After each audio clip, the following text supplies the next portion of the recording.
Baik, di sini saya akan menjelaskan tentang media dalam beradvokasi. Ada beberapa media yang berperan penting untuk sebuah advokasi kebijakan. Yang pertama yaitu media massa dan yang kedua yaitu media sosial. Media massa itu sendiri seperti surat kabar, televisi, dan radio. Sebagai alat penyebaran informasi kepada publik dan pemangku kepentingan dalam advokasi media massa. Media massa itu sendiri gunanya untuk apa sih? Gunanya itu untuk membangun opini publik, menekan pembuat kebijakan dengan exposure isu secara berulang, memberikan legitimasi terhadap suara kelompok masyarakat. Jika kita sudah paham tentang media massa itu fungsinya seperti apa untuk beradvokasi, kita lanjut ke media sosial. Media sosial itu sendiri yang kita tahu, kita kan anak Gen Z, kita sebut dengan medsos itu sendiri yang sebagai alat penyebar kebijakan, penyebar isu segala macam itu sangat cepat di media sosial daripada di media massa. Media sosial itu contohnya seperti Facebook, Instagram, TikTok, YouTube, dan lain-lain. Karena kemampuannya tersebut, informasi yang kita dapatkan itu yang pertama daripada media massa itu, kelebihan media sosial itu yang pertama lebih cepat, lebih viral, dan interaktif.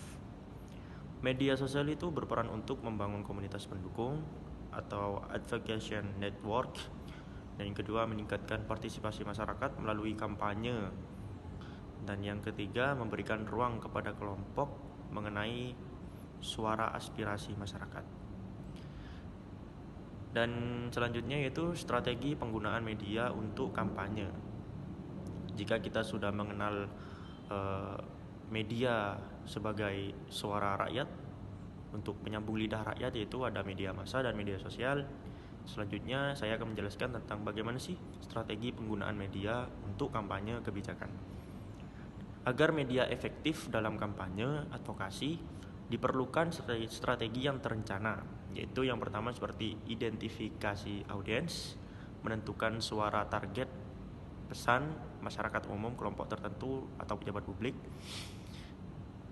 Contohnya seperti kita itu menyasarkan kepada siapa sih? Advokasi kita itu kita berikan ke siapa gitu. Jadi kalau kita mengadvokasi suatu kebijakan, alangkah baiknya kita menyasarkan kritikan kita itu kepada pejabat publik gitu. Dan yang kedua strateginya yaitu pembuatan narasi. Narasi yang kuat, emosional, dan berbasis data mempengaruhi respon publik dan media. Yang ketiga pemilihan kanal media, yaitu gunakan media massa untuk menjangkau audiens luas dan membangun kredibilitas, dan gunakan media sosial untuk mobilisasi cepat dan kampanye viral. Dan yang keempat, kolaborasi dengan influencer atau tokoh masyarakat. Jadi selain kita menyuarakan hak kita sendiri, kita harus menggandeng beberapa orang-orang terkenal yang tujuan dan pendapatnya sama dengan kita. Mereka bisa memperluas jangkauan dan memperkuat pesan advokasi. Dan yang terakhir yaitu strateginya penggunaan konten visual dan multimedia. Infografis, video pendek, dan meme membuat pesan lebih menarik dan mudah dipahami. Jadi jika kita membuat konten tentang advokasi kebijakan, alangkah baiknya kita tidak harus memformalkan suatu video tersebut, karena kebanyakan sekarang Gen Z itu lebih menarik dengan konten-konten yang berbau dengan canda dan tawa. Yang kedua yaitu etika dan tantangan dalam advokasi. Jika kita yang pertama tadi membahas tentang peran media dan strategi media, yang soal kedua ini kita membahas tentang etika dan tantangan dalam advokasi. Yang pertama, etika komunikasi dan advokasi. Dalam advokasi kebijakan, etika sangat penting agar yang pertama, peran yang disampaikan tidak menyesatkan, dan yang kedua, kepentingan kelompok rentan tetap dilindungi, dan yang ketiga, proses advokasi mencerminkan nilai keadilan dan tanggung jawab sosial. Prinsip-prinsip etika yang harus kita junjung dan kita taati dalam advokasi, yaitu yang pertama transparansi, jujur dalam menyampaikan fakta dan tujuan. Dan yang kedua, akurasi, informasi harus didasarkan pada data yang valid dan tidak menyesatkan. Ketiga, keadilan, menghindari diskriminasi dan menyuarakan kepentingan kelompok. Dan yang keempat, pertanggungjawaban, siap menerima kritik dan koreksi terhadap kampanye advokasi. Isu hoaks dan manipulasi informasi dalam advokasi itu sering kita jumpai. Dalam era digital, tantangan besar advokasi adalah maraknya hoaks atau informasi yang nggak jelas lah, merusak kredibilitas gerakan advokasi, membingungkan publik dan pengambil kebijakan, serta mengganggu proses demokrasi dan partisipasi masyarakat. Bagaimana sih mengatasi informasi yang tidak valid atau hoax itu? Yang pertama, cek fakta sebelum publikasi informasi. Yang kedua, gunakan sumber data terpercaya resmi yang biasanya kita temui yang biasanya kita bilang dengan naskah akademik itu dan segala macam. Cara yang terakhir yaitu lawan hoax dengan konten klarifikasi dan data pembanding. Baiklah, itu saja yang bisa saya jelaskan tentang peran media massa, tentang strategi menggunakan media massa, dan yang terakhir yaitu tentang etika dalam advokasi di media massa atau media sosial. Maksud saya media massa dan media sosial. Saya kira cukup untuk penjelasan yang nomor 3 dan 4 bisa dijelaskan oleh teman saya. Terima kasih. Baik, yang selanjutnya adalah tujuan dan sasaran program MBG diluncurkan pada 6 Januari 2005 dengan target utama memberikan makanan bergizi gratis kepada kelompok rentan, yaitu anak-anak usia sekolah, PAUD hingga SMA. Yang kedua, balita. Yang ketiga, ibu hamil dan ibu menyusui. Pada tahap awal, program ini menyasar sekitar 17,9 juta penerima manfaat dengan target meningkat menjadi 82,9 juta orang pada akhir 2005. Yang selanjutnya ada anggaran. Pemerintah mengalokasikan anggaran sebesar 71 triliun untuk pelaksanaan program MBG pada tahun 2005. Setiap porsi makanan awalnya dianggarkan sebesar 15.000, namun kemudian disesuaikan menjadi 10.000 per porsi. Nah, dari situ kita bisa mengambil kesimpulan bahwasanya ketika meningkatnya jumlah target yang meningkat, yang awalnya 17 juta hingga menjadi 82,9 juta orang. Nah, akhirnya yang awalnya menjadi 15.000 per orang akhirnya dipotong hingga 10.000 per orang. Yang selanjutnya, pelaksanaan dan distribusi. Program MBG dilaksanakan secara bertahap di 26 provinsi di Indonesia. Distribusi makanan dilakukan melalui dapur-dapur yang dikelola oleh Satuan Pelayanan Pemenuhan Gizi atau bisa disebut SPPG dan mitra lokal. Hingga Januari 2005 telah beroperasi 190 dapur MBG dan target mencapai 937 dapur pada akhir bulan tersebut. Dan selanjutnya adalah partisipasi masyarakat.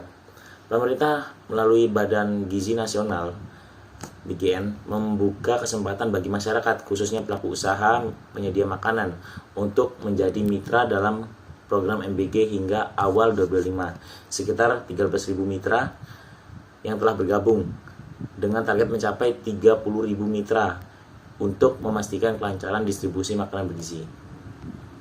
Dan isu permasalahannya adalah identifikasi masalah utama dari program makan bergizi gratis MBG yang sedang dijalankan pemerintah di Indonesia pada tahun 2005 diantaranya adalah masalah implementasi di lapangan, keracunan makanan berupa kasus keracunan seperti di Desa Sukarjo dan Nunukan menunjukkan adanya kelalaian dalam standar keamanan dan kebersihan makanan yang disalurkan. Minimnya SDM terlatih, tidak semua dapur dan mitra pelaksana memiliki tenaga yang terlatih dalam penyusunan menu gizi seimbang dan pengolahan makanan sesuai standar. Dan yang kedua adalah pengelolaan anggaran yang rentan. Dugaan penyelewengan dana, yaitu terdapat laporan mengenai ketidaksesuaian antara dana yang diluncurkan dan hasil pelaksanaan, menimbulkan potensi korupsi atau penyalahgunaan anggaran. Ketidakseimbangan anggaran, besarnya anggaran 71 triliun dinilai membebani APBN, menyebabkan pemangkasan anggaran di sektor penting lainnya seperti pendidikan dan infrastruktur. Dan yang ketiga, ketidaksesuaian menu dan selera lokal. Makanan tidak diminati. Menu yang disediakan tidak selalu sesuai dengan selera atau kebiasaan konsumsi lokal anak-anak dan ibu hamil, sehingga banyak makanan yang tidak dimakan atau terbuang. Dan ini juga berpengaruh pada kualitas gizi yang diragukan. Dalam beberapa kasus, kandungan gizi dari makanan yang diberikan tidak sesuai dengan standar kebutuhan gizi, baik itu pada anak-anak dan ibu hamil. Dan yang keempat, ada keterbatasan distribusi dan sarana. Aksesibilitas terbatas. Wilayah terpencil atau terluar belum seluruhnya terjangkau oleh program ini, akibatnya minimnya infrastruktur distribusi. Dan ini juga bisa menghambat pada kapasitas dapur yang tidak merata. Dapur MBG yang tersedia belum cukup untuk melayani jumlah sasaran yang terus meningkat. Evaluasi dan dampak advokasi, indikator keberhasilan advokasi, dan pengukuran dampak advokasi kebijakan. Dalam proses advokasi kebijakan publik, evaluasi memainkan peran yang sangat penting sebagai alat untuk menilai efektivitas, efisiensi, dan serta relevansi strategi dan aktivitas yang telah dilaksanakan. Evaluasi bukan hanya menjadi proses administratif, melainkan sebuah instrumen strategis untuk memahami bagaimana sebuah inisiatif advokasi berkontribusi terhadap sebuah perubahan sosial dan kebijakan yang diharapkan. Pentingnya evaluasi yang sistematis dan berkelanjutan, baik dari sisi pelaksanaan teknis dan kegiatan maupun dari hasil yang dicapai dalam konteks perubahan sikap, perilaku, atau kebijakan. Evaluasi dalam advokasi mencakup 3 tingkatan, yaitu proses evaluation yang memeriksa jalannya pelaksanaan, outcome evaluation yang menilai hasil jangka pendek, dan impact evaluation yang mengkaji perubahan jangka panjang pada tingkat sistematik. Dengan demikian, untuk melihat bahwa keberhasilan advokasi tidak semata-mata diukur dari output sesaat, tetapi juga dari jejak perubahan advokasi, dan tidak semata-mata diukur dari output, juga dari jejak perubahan struktural dan partisipatif yang ditinggalkan.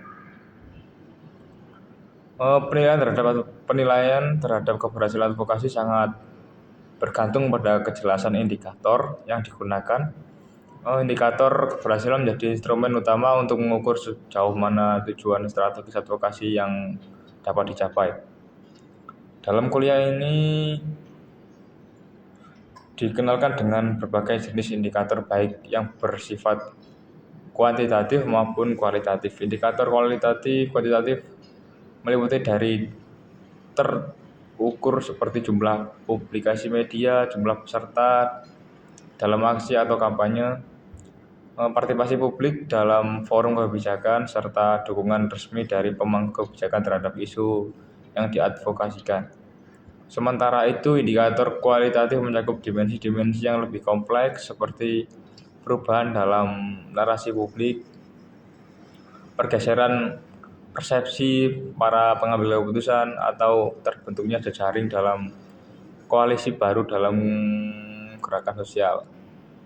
Pemilihan indikator ini harus memperhitungkan konteks sosial, politik, dan budaya tempat advokasi berlangsung, sehingga hasil evaluasi mencerminkan realistis secara komprehensif dan tidak bersifat bias atau sempit.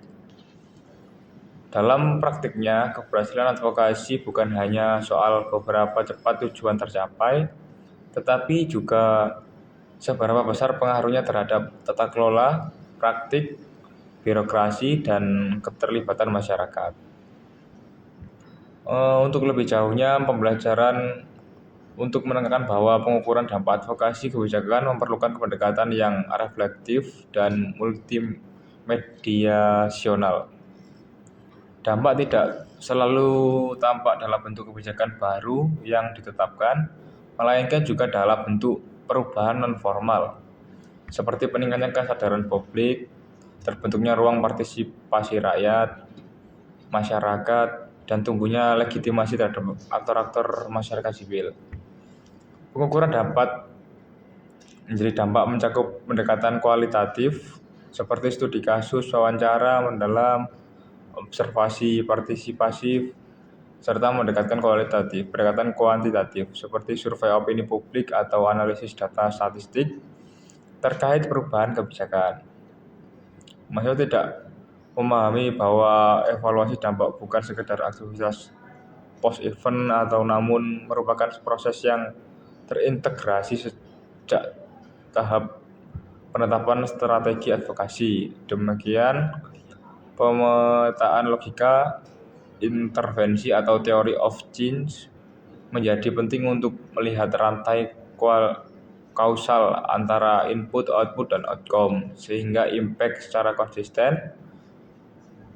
Pendekatan ini memungkinkan pelaku advokasi untuk menilai apakah strategi yang digunakan memang berkontribusi sebagai perubahan yang diinginkan dan bagaimana dampak tersebut dapat dilacak secara ditransformasikan menjadi pengetahuan kolektif.